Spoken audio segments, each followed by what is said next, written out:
So guys last class में हमने देखा था कि नए कॉलम को कैसे क्या ऐड करते एग्जिस्टिंग फाइल्स में। आज के इस वीडियो में हम नए नए कॉलम को क्रिएट करेंगे, ठीक है। कैलकुलेटेड कॉलम को क्रिएट करने वाले हैं, ठीक है। उससे पहले मैं आपको एक चीज़ बताना चाहता हूँ, जो भी अभी तक मैंने कोड किया है, ठीक है, जो भी फाइल मैंने यूज़ किया है वो फाइल आप मेरे गिटहब अकाउंट से डाउनलोड कर सकते हो। सारे के सारे फाइल आपको मिल जाएंगे, ठीक है। कोड आपको नहीं मिलने वाले, कोड के लिए आपको पैसा पे करना पड़ेगा, ठीक है। बट हाँ, ये आपको जो भी सोर्स फाइल है वो आपको फ्री ऑफ कॉस्ट मिल जाएंगे। और अगर आपको ट्यूटोरियल रिलेटेड कोई भी डाउट हो, ठीक है, किसी भी आपको इस ट्यूटोरियल में कहीं पे भी आपको कोई भी डाउट हो तो आप मेरे से कनेक्ट कर सकते हो टॉपमेट में, ठीक है। यहाँ पे बहुत सारी सर्विसेज मैं प्रोवाइड कराता हूँ, जो भी सर्विस आपको पसंद है, ठीक है, इनमें से एक आपको दिखेगी कि आप कोई से भी डाउट मेरे से पूछ सकते हो, ठीक है।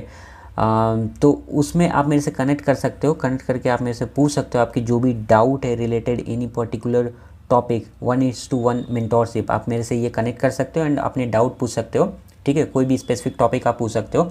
अगर आप चाहते हो कि कंप्लीट आप ये कोर्स करना चाहते हो तो यहाँ पे आप मेरी वेबसाइट में आके ये कोर्स कर सकते हो। सिर्फ 5838 में आपको ये कोर्स मिलेगी, जहाँ पर कि आपको मैं सब कुछ कवर कराने वाला हूँ। MySQL, पाइथन, माइक्रोसॉफ्ट अज़ोर में सब कुछ कवर कराने वाला हूँ। यहाँ पे आप आके आप कंटेंट देख सकते हो। साथ ही साथ मैं आपको प्रोजेक्ट्स भी कराने वाला हूँ, रियल टाइम डेटा पे, फिर बैच डेटा पे, हर टाइप के प्रोजेक्ट्स मैं आपको करवाने वाला हूँ। तो अगर आप इंटरेस्टेड हो तो ये कोर्स आप कर सकते हो। लाइव क्लासेस है, मंडे टू फ्राइडे में लेता हूँ, डेली 1 आवर, ठीक है। तो अगर आप इंटरेस्टेड हो तो यहाँ पे आप कर सकते हो, अपने डाउट को आप यहाँ पे क्लियर कर सकते हो। या तो फिर पैसा बचाना चाहते हो, एक ही अगर आपको कहीं पे भी स्पेसिफिक डाउट है तो आप टॉपमेट पे भी आप मेरे साथ कनेक्ट कर सकते हो, ठीक है। तो फिर यहाँ पे मैं इसको एग्जीक्यूट करता हूँ और मैं इस CSV फाइल को रीड कर लेता हूँ, ठीक है। कैसे क्या रीड किया जाता है मैं प्रीवियस ट्यूटोरियल में आपको बता चुका हूँ, आप मेरे प्रीवियस ट्यूटोरियल जाके देख सकते हो। मैं यहाँ पे आपको डिस्प्ले करा देता हूँ कि मेरे इस फाइल में कंटेंट क्या है, ठीक है, ठीक है। तो मैं इसको रन करता हूँ और मैं आपको आउटपुट इसका दिखाता हूँ कि ये फाइल एग्जैक्टली है क्या। तो ये फाइल कंट्री के ऊपर है, कंट्री का क्या नाम है, उसका नेशनैलिटी, कंट्री कोड क्या है, ISO अल्फाबेट कोड क्या है, ठीक है। देन उसकी कैपिटल क्या है, पॉपुलेशन, एरिया कितनी है उसकी, सब रीजन, ID वगैरह वगैरह, ये सब कंट्री के डिटेल्स है। घुमा फिरा के बात अगर बोलूँ तो कंट्री के टोटल हमारे पास डिटेल्स है। अल्फ़ाबेटिकल ऑर्डर में आप देख सकते हो, टोटल 249 कंट्रीज़ है हमारे पास। तो अब हमें क्या करना है, लास्ट टाइम तो हमने नए नए कॉलम क्रिएट करना सीखा था, इस बार हम क्या करेंगे, कैलकुलेटेड कॉलम करेंगे, ठीक है। कैलकुलेटेड कॉलम कैसे करते हैं, जो भी हमारे एग्जिस्टिंग कॉलम्स है ना, ये सारे कॉलम्स है, इसके ऊपर हम कॉलम क्रिएट करेंगे। लास्ट टाइम तो इसके ऊपर हमें इससे कोई मतलब ही नहीं था, इस कॉलम के ऊपर से हमने नए नए कॉलम क्रिएट किया था। एक कॉलम हमने क्रिएट किया था ओनर के नाम से, एक कॉलम हमने क्रिएट किया था करेंट डेट के नाम से, है ना। लेकिन अब हम इन किसी कॉलम को रेफ़र करते हुए नए कॉलम को क्रिएट करेंगे और उसी को बोलते हैं कैलकुलेटेड कॉलम। जब आप रियल टाइम प्रोजेक्ट पे काम करोगे ना तो ये चीज़ आप बहुत बार करोगे, कैलकुलेटेड कॉलम आपको क्रिएट करनी पड़ती है, ठीक है। तो वो अब हम देखेंगे। कैलकुलेटेड कॉलम मुझे क्रिएट करनी है, मैं देख रहा हूँ किसके ऊपर मैं कैलकुलेटेड कॉलम क्रिएट कर सकता हूँ, ठीक है। तो चलो, रीज़न ID एंड सब रीज़न ID को मैं मल्टीप्लाई करके एक नया कॉलम क्रिएट कर लेता हूँ। तो मैं क्या लिखूँगा, countries DF dot with column. जब भी हमें एक नया कॉलम क्रिएट करना पड़ता है तो हमें विथ कॉलम लिखना पड़ता है और सबसे पहला पैरामीटर में पास करना पड़ता है कॉलम का नाम।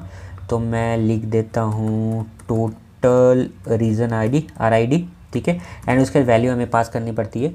तो लास्ट टाइम हमने करेंट डेट जब यूज़ किया था, फंक्शन को कॉल किया था, तो करेंट डेट की जो भी वैल्यूज़ थी वो हमें दे दी थी। उसका जब हमने लिट मेथड यूज़ किया था तो लिट में हमने वैल्यू पास किया था, हार्ड कोड किया था, तो वो वैल्यू हमें मिल गई थी। पर इस बार मुझे कैलकुलेटेड कॉलम क्रिएट करना है, मुझे इन दोनों कॉलम को मल्टीप्लाई करके एक नया कॉलम क्रिएट करना है। तो इसलिए मैं क्या करूँगा, मल्टीप्लाई करते हैं। तो मल्टीप्लाई कैसे करेंगे, मल्टीप्लाई के लिए आप डेटा फ्रेम, ठीक है, उस कॉलम का नाम लिखो जिस भी कॉलम को आपको मल्टीप्लाई करनी है। तो रीज़न ID, ठीक है, को मुझे मल्टीप्लाई करनी है किसके साथ, सब रीज़न ID के साथ, ठीक है ना। तो यहाँ पे कंट्रीज़ DF, यहाँ पे लिख दो आप सब रीज़न ID, ठीक है। ये दोनों को मैंने मल्टीप्लाई कर दिया। अब मैं आपको डिस्प्ले करा के दिखा देता हूँ, डिस्प्ले, ठीक है। मैं इसको एक्सिक्यूट करता हूँ और ये मुझे एक नई कॉलम क्रिएट करके दे देगी टोटल RID के नाम से। मैं राइट को स्क्रॉल करके आपको दिखाता हूँ। देखो एट द एंड एक नई कॉलम क्रिएट हो गई है, ठीक है, जिसकी डेटा टाइप इंटीजर आप देख सकते हो। एंड देखो ये मल्टीप्लाई की है रीज़न ID विद सब रीज़न ID, तो 30 × 30 900, 20 × 70 1400, ठीक है। तो इस तरीके से आप एक कैलकुलेटेड कॉलम क्रिएट कर सकते हो। ठीक। दूसरा कैलकुलेटेड कॉलम भी क्रिएट करके देखते हैं किसके ऊपर कर सकते हैं। चलो पॉपुलेशन के ऊपर अपन क्रिएट करते हैं, ठीक है। तो मैं यहाँ पे लिखूँगा countries df dot with column, ठीक है। विथ कॉलम में मैं क्या करूँगा, सबसे पहले कॉलम का नाम दूंगा। तो मैं कंट्रीज़, ये जो हमारी पॉपुलेशन है ये काफ़ी बड़े डिजिट में दिख रही है। अगर मैं इसको 1000 में अगर देखना चाहूँ या फिर मिलियंस में देखना चाहूँ तो मैं देख सकता हूँ। कैसे देखूँगा, तो मैं यहाँ पे लिख देता हूँ पॉपुलेशन इन 1000, ठीक है। अब 1000 में अगर मेरे को देखनी है तो मुझे क्या करनी पड़ेगी, मुझे यहाँ पे इसको डिवाइड करनी पड़ेगी, है ना। 1000 से अगर मैं डिवाइड करूँ तो वो जो वैल्यू आएगी वो 1000 में होगी, ठीक। तो क्या करेंगे, तो मैं इसको डिवाइड कर देता हूँ। तो मैं कंट्रीज़ पॉपुलेशन, एक सेकेंड, ठीक है, डिवाइड बाय 1000। अब मैं इसको करा देता हूँ डिस्प्ले, ठीक। अब मैं इसको एग्जीक्यूट करता हूँ। जो भी वैल्यू मुझे दिखेगी वो 1000 में दिखेगी पॉपुलेशन। तो मैं राइट स्क्रॉल करता हूँ एंड देखो 1000 में मेरी वैल्यू ये है 380.41.754, ये 1000 में देख रही है। सिमिलरली अगर आपको मिलियन में देखनी है तो आप क्या करोगे, डिवाइड बाय मिलियन, वो आप कर सकते हो। वैसे कैलकुलेटेड कॉलम आप खुद भी क्रिएट कर सकते हो, है ना। लेकिन एक चीज़ अगर आप गौर करोगे तो ये टेम्प्रोरी बेसिस पे दिख रही है मेरे को। अगर परमानेंट करनी होती है आपको क्या करनी पड़ेगी, सिंपल है। देखो यहाँ से आप पहले तो डिस्प्ले हटा दो और यहाँ पे आप लिख दो कंट्रीज़ df, इसी में इसी डेटा फ्रेम के अंदर आप असाइन कर दो, ठीक है। मैं इसको दोबारा से एक्सिक्यूट करता हूँ एंड इसी को ओके, नेक्स्ट वाले को भी मैं डेटा फ्रेम के अंदर ही मैं इसको पास कर दूंगा, ठीक। इसको भी मैं एक्सिक्यूट कर लेता हूँ। तो ये दोनों कॉलम एट द एंड जाके स्टोर हो जाएगी। मैं आपको दिखाता हूँ डिस्प्ले करा के, कंट्रीज़ df डॉट डिस्प्ले, ठीक। मैं इसको एक्सिक्यूट करके दिखाता हूँ। ये दोनों के दोनों परमानेंटली ऐड हो जाएगी। नन टाइप एरर डिस्प्ले, कुछ तो गड़बड़ होगी। ओह शिट, यहाँ पे मुझे डिस्प्ले नहीं करना चाहिए था, ये मैंने मिस्टेक कर दी है, ठीक है।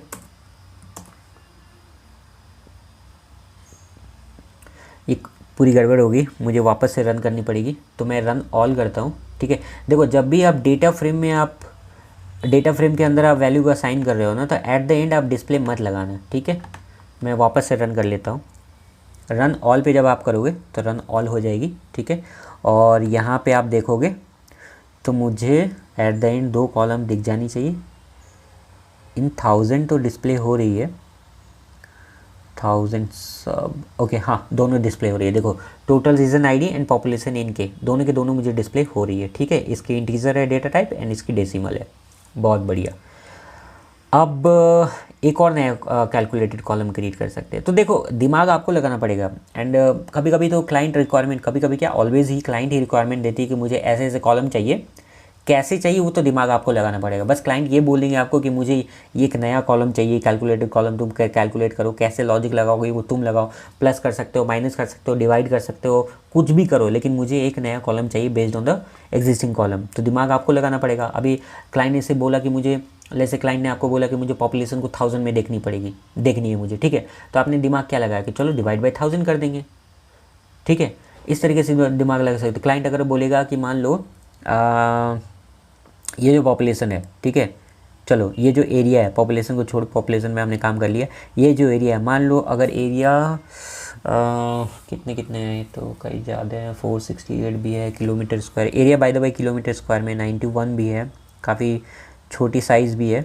हाँ चलो, क्लाइंट की अगर रिक्वायरमेंट ये आई कि मान लो उसको एक नया कॉलम चाहिए, वो बोलेगा क्लाइंट कि अगर जिस भी कंट्री की एरिया लेस देन 1000 है तो वो एक स्मॉलर कंट्री की तरह वो डिनोट होगी, ठीक है। वो एक, उसको अपन स्मॉल कंट्री कहेंगे, ठीक है। अगर जिस भी कंट्री की एरिया अगर लेस देन 1000 किलोमीटर स्क्वायर है तो उसको अपन बोलेंगे वो एक स्मॉल कंट्री है, ठीक है। ऐसा है क्लाइंट का एक रिक्वायरमेंट। तो आप सोचो आप कैसे करोगे।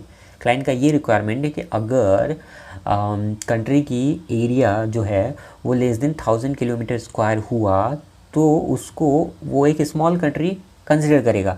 स्मॉल कंट्री, देखो यहाँ पे हमारे एग्जिस्टिंग फाइल में स्मॉल कंट्री करके ऐसा कोई कॉलम तो है नहीं, क्लाइंट की रिक्वायरमेंट है। तो आप कैसे करोगे, आप सोचो, मैं आपको सॉल्यूशन बताता हूँ। पॉज करके वीडियो आप खुद से भी प्रैक्टिस कर सकते हो, कोशिश कर सकते हो, अदरवाइज़ मैं तो बता ही दूंगा आपको। तो देखो हाँ, इस केस में अपन क्या कर सकते हैं, देखो अगर आप सीक्वल बैकग्राउंड से होगे या फिर किसी अदर बैकग्राउंड से होगे तो कंडीशन लगा सकते हैं ना। इस केस में अगर ये चीज़ मेरी लेस देन 1000 होगी तो मुझे ये चीज़ दिखनी चाहिए, तो यहाँ पे कंडीशन लगाएंगे। देखो यहाँ पे पाइस्पार्क में अगर आप कंडीशन लगाओगे ना तो आपको व्हेन का यूज़ करना पड़ेगा, ठीक है।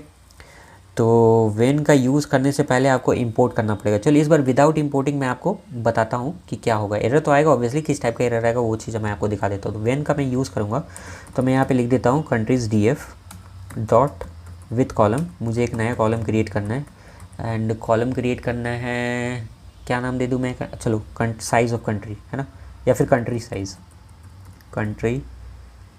साइज़ ये नाम होगा, ठीक है।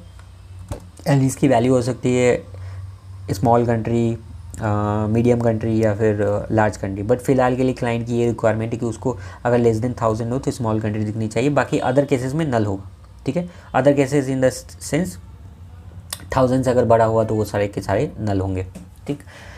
तो यहाँ पे मैं क्या कर सकता हूँ, यहाँ पे मैंने आपको बोला कि मुझे व्हेन यूज़ करना पड़ेगा, तो मैं यहाँ पे लिखता हूँ व्हेन, ठीक है। व्हेन में मैं करूँगा क्या चाहिए मुझे, एरिया किलोमीटर स्क्वायर, ठीक है। तो मैं यहाँ पे लिखूँगा, मैं सबसे पहले तो अपने डेटा फ्रेम का नाम लिखूँगा। डेटा फ्रेम में मैं अपने कॉलम का नाम लिखूँगा, एग्जिस्टिंग कॉलम का नाम एरिया किलोमीटर स्क्वायर, ठीक है। अगर ये लेस देन 1000 हुआ, क्लाइंट का यही रिक्वायरमेंट, अगर ये लेस देन 1000 हुआ तो मैं इसको बोलूँगा स्मॉल कंट्री, ठीक है, स्मॉल कंट्री, ठीक। अब मैं इसको करा देता हूँ डिस्प्ले, लेकिन मैं डिस्प्ले नहीं कराऊंगा, मैं इसको परमानेंट पहले स्टोर कराऊंगा, ठीक। डेटा फ्रेम के अंदर ही मैं इसको परमानेंटली कराऊंगा। तो मैं इसको कर देता हूँ एग्जीक्यूट। तो देखो एरर आ गया, देखो क्या बोल रहा है, name when is not defined. तो आपको डिफाइन करना पड़ेगा, डिफाइन इन द सेंस आपको इंपोर्ट करना पड़ेगा। तो मैं यहाँ पे लिख दूंगा फ्रॉम पाइस्पार्क, ठीक है, dot SQL dot functions import. Import क्या करोगे आप, व्हेन करोगे, है ना। अच्छा, इंपोर्ट हमने किया व्हेन, अब मैं व्हेन को ना मैं कैप्स में लिख देता हूँ, ठीक है। अब मैं इसको एग्जीक्यूट करता हूँ तो देखो फिर भी ये मेरी रन नहीं हुई, ठीक है। Name when is not defined, तो ये केस सेंसिटिव है, ठीक है ना, केस सेंसिटिव है, इसलिए आपको व्हेन स्मॉल में ही लिखनी पड़ेगी, ठीक है। अब मैं इसको एग्जीक्यूट करता हूँ तो ये रन हो गई। अब मैं इसका आउटपुट आपको दिखा देता हूँ, ठीक। Countries df dot display and इसको मैं रन करके आपको दिखाता हूँ, ठीक है। चलते हैं एकदम एंड पे एंड देखो एक नई कॉलम हमारे पास आ गई, कंट्री साइज़, जिसमें कि आप देख सकते हो स्मॉल कंट्री एंड कई सारे वैल्यूज़ नल है। नल इसलिए क्योंकि हमने सिर्फ एक ही कंडीशन डाला है, अगर लेस देन 1000 हुआ तो वो कहलाएगा स्मॉल कंट्री, बट अगर ग्रेटर देन 1000 हुआ तो फिर क्या, नल, क्योंकि हमने कुछ स्पेसिफाई नहीं किया है। तो ये इसको अपन कंडीशनल स्टेटमेंट भी बोलते हैं। कंडीशनल स्टेटमेंट मैं आपको आने वाली वीडियो में बताऊंगा। चलो नेक्स्ट वीडियो में ही आपको बताऊंगा कि कंडीशनल स्टेटमेंट और भी अच्छी तरीके से मैं आपको कंडीशन लिख के बताऊंगा। कई सारे कंडीशन हम इसमें ऐड कर सकते हैं, ठीक है। ये तो एक छोटी सी कंडीशन थी। तो इस तरीके से आप कैलकुलेटेड कॉलम क्रिएट कर सकते हो। यहाँ पे आपने देखा कि हमने 3 कैलकुलेटेड कॉलम क्रिएट किए। इसी तरह से क्लाइंट आपको रिक्वायरमेंट देगी, कुछ भी टाइप की रिक्वायरमेंट दे सकती है एंड आपको अपना खुद का लॉजिक लगा के आपको इम्प्लीमेंट करना पड़ेगा, ठीक है। तो फिर मिलते हैं अगले वीडियो में।